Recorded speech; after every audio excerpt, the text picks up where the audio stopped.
दिल्ली की एक कोचिंग के बेसमेंट में पानी भरने से 3 यूपीएससी अभ्यर्थियों की मौत के बाद से राजधानी में बवाल मचा हुआ है। इस बीच केजरीवाल सरकार में मंत्री आतिशी ने बुधवार को कहा कि दिल्ली सरकार शहर में संचालित कोचिंग सेंटरों को विनियमित करने के लिए कानून लाएगी। आतिशी ने एक संवाददाता सम्मेलन में कहा कि कानून बनाने के लिए सरकार एक समिति गठित करेगी, जिसमें सरकारी अधिकारी और विभिन्न कोचिंग केंद्रों के अभ्यर्थी शामिल होंगे।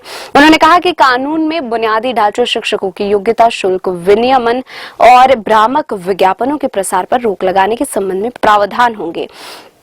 जनता की प्रतिक्रिया भी मांगी जाएगी। आतिशी ने कहा कि दिल्ली नगर निगम ने कानूनों का उल्लंघन कर बेसमेंट का इस्तेमाल करने वाले कोचिंग सेंटरों पर कार्रवाई की है। उन्होंने कहा कि राजेंद्र नगर, मुखर्जी नगर, लक्ष्मी नगर और प्रीत विहार में 30 कोचिंग सेंटर के बेसमेंट सील कर दिए गए हैं, जबकि 200 अन्य कोचिंग सेंटर को नोटिस जारी किए गए हैं। आतिशी ने कहा कि ओल्ड राजेंद्र नगर में हुई घटना की मजिस्ट्रेट जांच की रिपोर्ट अगले 6 दिनों में आएगी।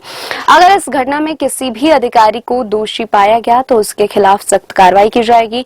इमारत के अवैध इस्तेमाल के कारण ओल्ड राजेंद्र नगर की घटना हुई। आतिशी के मुताबिक जांच से यह भी पता लगेगा कि किस अधिकारी ने राउ आईएएस स्टडी सर्कल में बेसमेंट के अवैध इस्तेमाल के बारे में एक आईएएस अभ्यर्थी की ओर से एमसीडी को भेजी गई शिकायत को नजरअंदाज किया। उन्होंने कहा कि मजिस्ट्रेट जांच से यह भी पता लगाया जाएगा कि कौन सा अधिकारी शिकायत पोर्टल का प्रभारी था जहां शिकायत अपलोड की गई थी और क्यों तथा कैसे शिकायत को नजरअंदाज किया गया। उल्लेखनीय है कि ग्वालियर के एक सिविल सेवा अभ्यर्थी ने सोमवार को दावा किया था कि उसने संस्थान के बेसमेंट का अवैध इस्तेमाल करने के बारे में एमसीडी से शिकायत की थी और 15 और 22 जुलाई को इस संबंध में पत्र भेजे थे, लेकिन मामले में कोई कार्रवाई नहीं की गई। राष्ट्रीय राजधानी के ओल्ड राजेंद्र नगर इलाके में बीते हफ्ते एक कोचिंग सेंटर की इमारत के बेसमेंट में बारिश का पानी भर जाने के कारण 3 सिविल सेवा अभ्यर्थियों की मौत हो गई।